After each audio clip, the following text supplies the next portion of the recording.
These days, I think it is a bit ironic to hear the gospel story about Jesus breathing on the disciples, since we not only do not dare breathe on anyone, but we don't even breathe in the presence of others without some sort of a mask. Right? It is strange times we are living in. And yet in the scriptures, breath is what brings forth new life. We see that in the very first book of Genesis, when the Spirit breathes on the waters of the formless wasteland and creation begins itself. And the Lord breathed into the nostrils of the man made of clay to bring him to life. In the vision of the book of the prophet Ezekiel, the Lord breathes Spirit into Ezekiel, who then speaks and breathes over the vast plain of dry bones. Remember, we heard that just a week or two ago. And those bones come to life with flesh. And the Lord says to Ezekiel, these bones are the whole house of Israel. And they have been saying, our bones are dried up, our hope is lost, and we are cut off.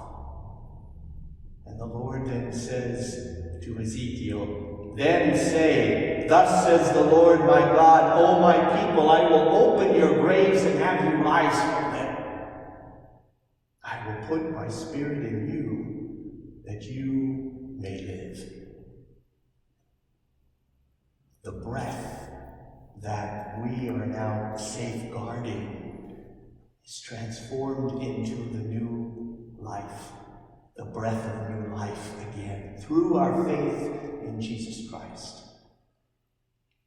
Our sense of frustration or boredom right now, our experience of anxiety and fear, our questioning or wondering about the sacraments and the church itself can shake our faith. But in today's gospel, the disciples were experiencing some of that very thing. Locked in a room for fear, like many of us are now. Asking themselves, what do we do now? All that we had come to believe in Jesus is gone. Crucified, buried. They seem to have forgotten what Jesus said to them, what Jesus taught them. So he appears to them to remind them, to renew them through his very breath. What do we do when we can't do what we have done? Church, sacraments, gathering. There is an old Jewish story that I think speaks to this. It goes like this.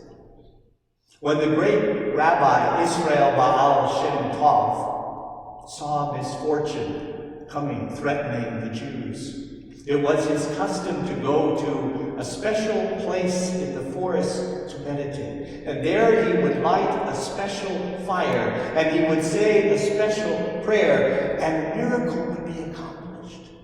And whatever the danger was would be averted. And later, when his disciple, the celebrated Maggid of Mezrich, had occasion for the same reason,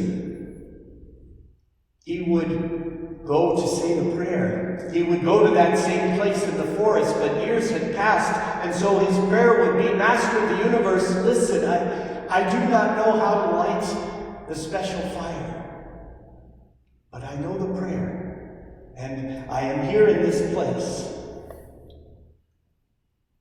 Let that be enough. And it was enough, and a miracle was accomplished. And still later, Rabbi Moshe of Sassoff, in order to save his people once more, would go into the forest, and by this time he would say and pray, Master of the universe, I do not know how to light the fire, And I do not know the special prayer, but I know the place. And I'm here, and may that be sufficient. And it was, once again, a miracle. Much later, it fell to Rabbi Israel of Reno to overcome misfortune for his people. And this time, sitting at home in his armchair, his head in his hands, he said and prayed to God, I am unable to light the special fire. I do not know the special prayer. I can't even find the place in the forest anymore. All I can do is tell the story. May this be sufficient. And it was sufficient. And a miracle happened. The disciples tell the story. Thomas witnessed the story. And what does Jesus say to him? Have you come to believe because you have seen me?